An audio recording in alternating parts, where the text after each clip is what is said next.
Bom, ah, você tem dois caminhos, é o caminho mais fácil e o caminho de verdade. Bom, o caminho mais fácil é dizer que escoteiro vem da palavra scout em inglês, que quer dizer ser batedor, né? O que não é verdade.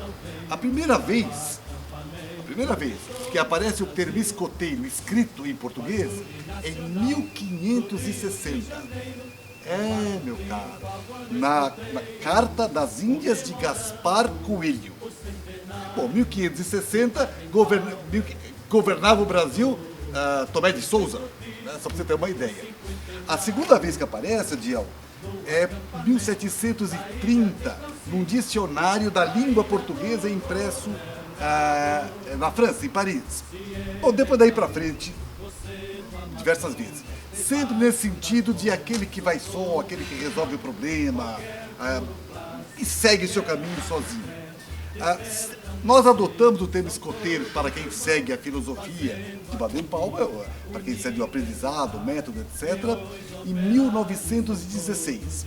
Houve ali na Praça da República, aqui em São Paulo, no Skating Palace, uma reunião e aonde que o coronel Weaver, embora tenha esse nome em inglês, ele era brasileiro, ele propôs que se adotasse para scout o termo escoteiro porque era sonoramente parecido.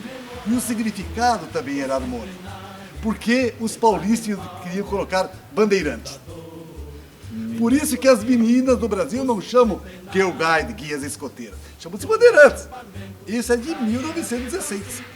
Mas aí o coronel Weaver, brasileiro da Marinha, não é? Ele falou, não, vamos usar o termo escoteiro, que é o termo que existe, e é harmônico com aquela prática de Baden-Powell. Em que ano foi isso? 1916, dia 27 de novembro, no Skating Palace, na Praça da República. Bom, uma informação para você. Ali na Praça da República tem um busto de Baden-Powell, não tem? Ele está olhando para fora, para a rua. Ele está olhando para onde era o Skating Palace, que se fundou então a Associação Brasileira de Escotismo no dia 27 de novembro de 1916. Ah, legal, isso é importante saber. Você que é escoteiro, era bom você saber isso. E inclusive depois já falar sobre as bandeirantes, né? O que é bandeirante? A gente vai dizer para você o que é bandeirante, o movimento dos bandeirantes, né? As bandeirantes do Brasil. Chefe, você falou sobre Baden-Powell. Quem foi Baden-Powell? Bom, o Baden-Powell não tem nada a ver com aquele cara que toca violão. Isso é importante dizer. Não são a mesma pessoa. Baden-Powell era filho de um pastor inglês, né, no século dos 1800, e ele foi para a escola militar, e lá ele se formou, e ele acabou sendo o general mais jovem do exército inglês naquele tempo, né? Então e o Baden-Powell sempre teve um lado artístico muito importante, um lado humano muito importante. Ele, quando era militar, ainda não era general, ele foi mandado para os Balcãs para fazer uma espionagem, para fazer mapas, né, de tropas inimigas, aquele negócio de guerra, militar, né? Militar é esse negócio de inimigo. E ele desenhou, ele fez os desenhos e precisava mandar para o serviço inglês, não é?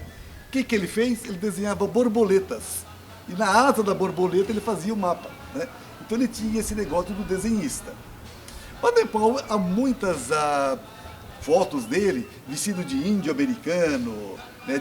Inclusive tem uma dele vestido de geisha japonesa. Ele era um artista, né? Ele era um artista. E Baden-Powell, ele foi para a África no ano de 1900, e 1899, né? Na Guerra dos Boers, e ele, na Guerra dos Boers, como nós falamos aqui no Brasil, havia um problema sério, que havia poucos soldados, né? E na Batalha de Mayfield, o que fez o Baden-Powell? Ele pegou os soldados, colocou em suma, na defesa, e tudo aquilo que não era defesa, ele entregou para os meninos de 16 anos. 14, 15, 16. E ele descobriu que os meninos de 14, 15 e 16 eram extremamente responsáveis, disciplinados, cumpriam as missões que se davam de uma maneira genial.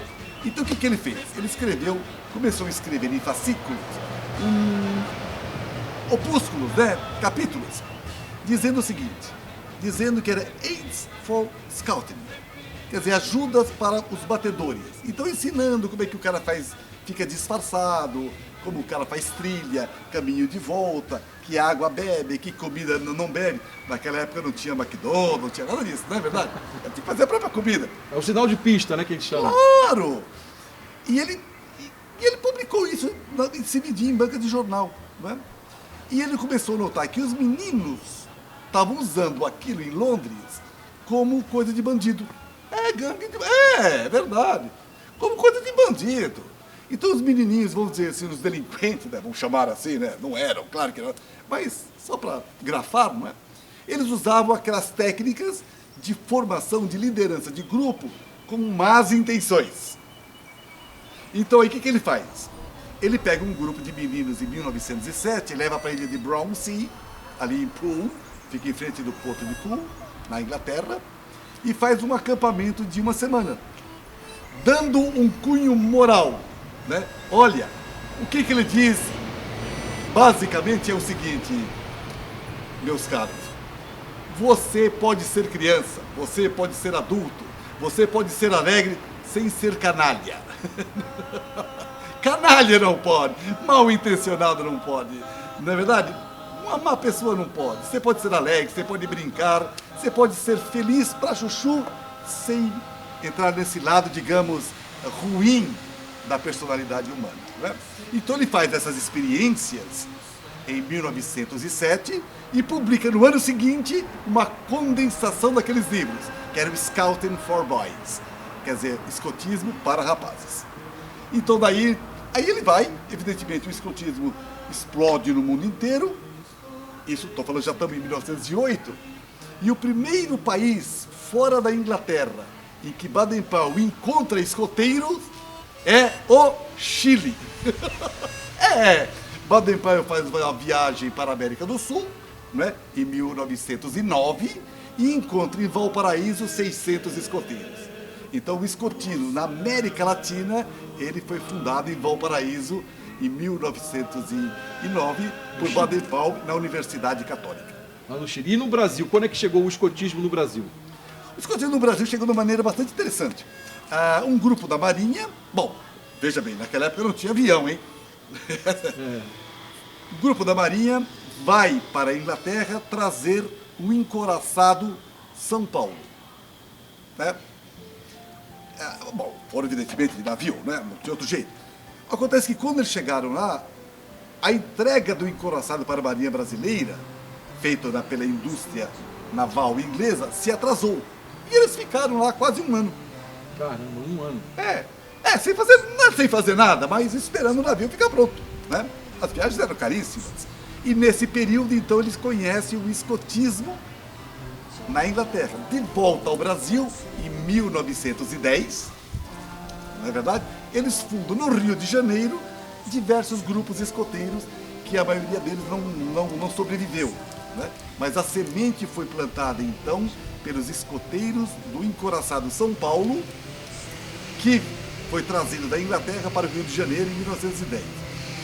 E uma curiosidade aí, ô paulistas, o sino do encouraçado São Paulo está lá no Ibirapuera.